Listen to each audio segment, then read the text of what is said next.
నా పేరు వచ్చేసి దేవా, నేను డాన్స్ మాస్టర్.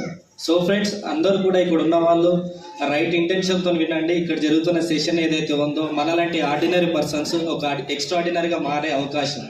రైట్ ఇంటెన్షన్ అని ఎందుకు చెప్పాను అని అంటే, నేను స్టార్టింగ్లో వచ్చినప్పుడు నేను రైట్ ఇంటెన్షన్తో వినలేదు, కొద్దిగా టైం అనేది వేస్ట్ అయిపోయింది.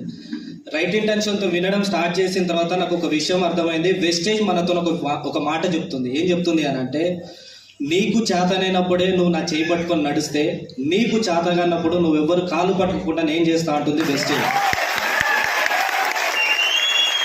సో చూడండి, దీని గురించి ఎక్స్ప్లెనేషన్ ఇవ్వాలంటే ఇవ్వగలుగుతాను, కాకపోతే సలీం సార్ రెడీగా ఉన్నారు బోర్డు ఎత్తడానికి.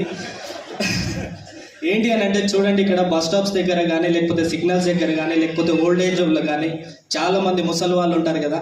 ముసలి వాళ్ళు అంటే ఓల్డ్ ఏజ్ హోమ్లో వేసిన ముసలి వాళ్ళు కానీ, లేకపోతే భిక్షాటన చేసుకుంటారు కదా గుడ్ల ముందు. వాళ్ళందరూ కూడా ఎవరు చెప్పండి, వాళ్ళు కూడా ఒకప్పుడు మనలాగా మంచిగా బతికిన వాళ్ళే. సో వాళ్ళు ఏం చేశారు అని అంటే, జాబ్కి అంటే వాళ్ళ పనులు వాళ్ళు చేసుకున్నారు, శాలరీ వచ్చింది, తిన్నారు, అయిపోయింది. శాలరీ వచ్చింది, తిన్నారు, అయిపోయింది. సో మన దగ్గర ఒక వెస్టేజ్ బిజినెస్ అనేది ఉంది. సో వెస్టేజ్ బిజినెస్ తీసుకోకపోతే రేపు కూడా అలాంటి సిచ్యువేషన్ మనకు కూడా వచ్చే అవకాశం ఉంటుంది.